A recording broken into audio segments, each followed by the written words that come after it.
C'est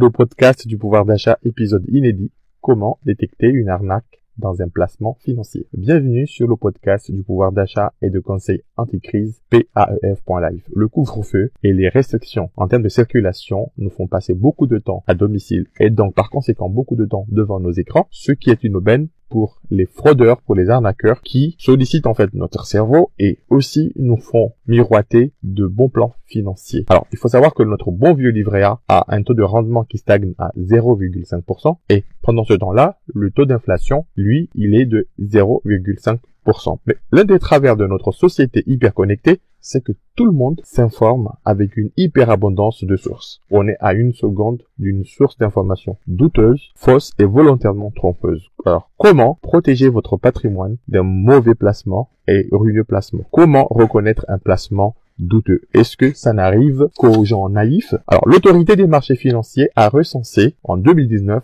112 sites douteux. Il en a recensé plus 78 rien que l'année 2020. Alors, il faut savoir que la perte moyenne pour les particuliers victimes d'une usurpation d'identité est de 50 000 euros. Il y a eu 15,6 millions d'euros en 2020 de pertes chez les particuliers à cause justement d'une usurpation d'identité. Et puis 1 milliard d'euros se sont envolés entre juillet 2017 et juin 2019 qui ramène à une moyenne de 15 000 euros par personne arnaquée. Donc voici également le palmarès des placements où les arnaques sont susceptibles de vous tromper. Premièrement, les placements miraculeux. Alors, les placements miraculeux sont repérés dans des domaines comme les diamants, les bitcoins, les crypto-monnaies, le vin, les CPI, les parkings, les cheptels d'animaux, les forêts et aussi les vaches. Il faut savoir qu'on va vous promettre des rendements entre 6 à 8% avec un versement d'intérêt mensualisé.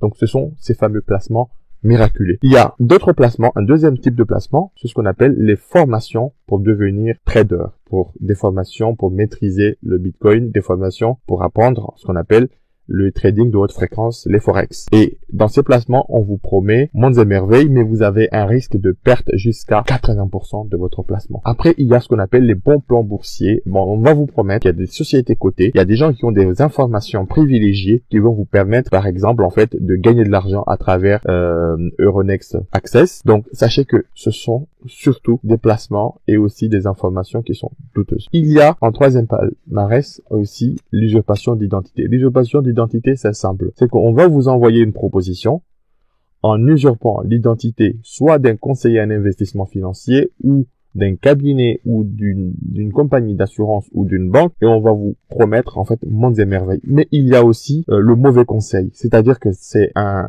conseiller en investissement financier véreux, donc qui va s'affranchir de toutes les règles éthiques et déontologiques, ou qui va vous promettre des rendements hyper élevés, à savoir qu'un rendement hyper élevé présente aussi un potentiel de risque hyper élevé. Donc tout cela, combiné avec le hacking, le hameçonnage que j'ai abordé dans d'autres épisodes du podcast, constitue en fait la palette des placements douteux. Donc en 2020, rien qu'en France, l'AMF a enregistré 6 millions de pertes pour des placements en lien avec les diamants. Il faut aussi vous rappeler en mémoire et pour la mémoire collective en fait l'affaire Madoff où en France on a enregistré plus de 40 millions de pertes financières. Donc tous ces placements douteux ont un point commun, c'est vous promettre rapidement des rendements, vous promettre des rendements anormalement élevés par rapport au rendement du marché.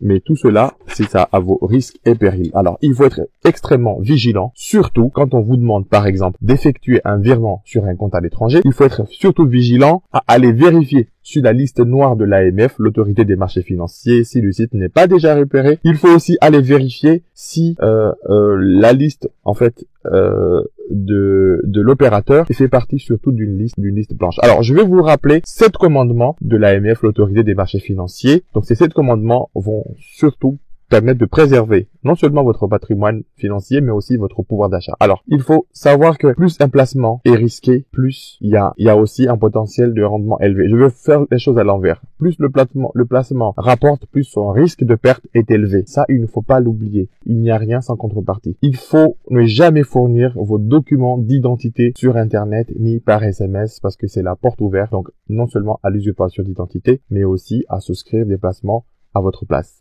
il y a une application, ça s'appelle l'appli AMF Protect. Cette application recense les sites douteux, où il faut aussi également consulter le site de l'association ADC. L'AMF recommande aussi en quatrième précepte donc d'appeler un service qui s'appelle AMF Info Service, joignable au 01 53 45 62 00. Il y a aussi la liste blanche à consulter sur le site de l'AMF pour connaître les opérateurs qui auront l'autorisation de distribuer en fait des produits financiers. Il ne faut pas hésiter à googler, c'est-à-dire le nom de l'opérateur plus en mettant arnaque. Par exemple, l'opérateur s'appelle opérateur Lambda. Vous tapez Lambda plus arnaque. S'il y a déjà eu des arnaques, en fait, il y a de fortes chances que Google ait référencé en fait un forum ou une discussion. Il faut traiter avec un conseiller que vous avez rencontré dans un lieu très connu. Donc en fait, un conseiller habituel.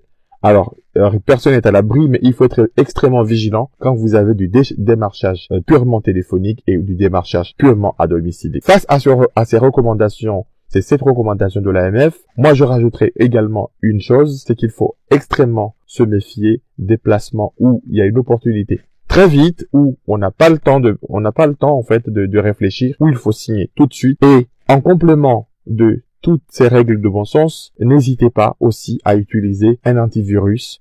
Évitez d'utiliser un Wi-Fi public parce que c'est aussi la porte à du hameçonnage. Il faut changer régulièrement vos mots de passe et puis il faut être extrêmement vigilant quand vous faites des retraits avec votre carte parce qu'il y a des dispositifs sur des automates qui peuvent parfois copier vos données. Il faut être vigilant tant sur les rendements exagérés, tant sur le caractère urgent, tant sur le bon plan du siècle, tant avec les opérateurs et surtout des opérateurs étrangers parce que en cas de litige, comment allez-vous vous retourner? Est-ce que vous irez jusqu'à Hongrie par exemple pour intenter un procès? Donc par rapport à toutes ces recommandations, il faut vraiment vous dire que si ce placement-là est si rentable que ça, alors peut-être que vous serez tenté, mais soyez vigilants, il faut comparer avec les placements, il faut aussi avoir l'avis de votre conseiller financier habituel. Donc il faut être extrêmement vigilant quant au niveau de rendement, il faut être extrêmement vigilant quant à la manière dont on vous approche.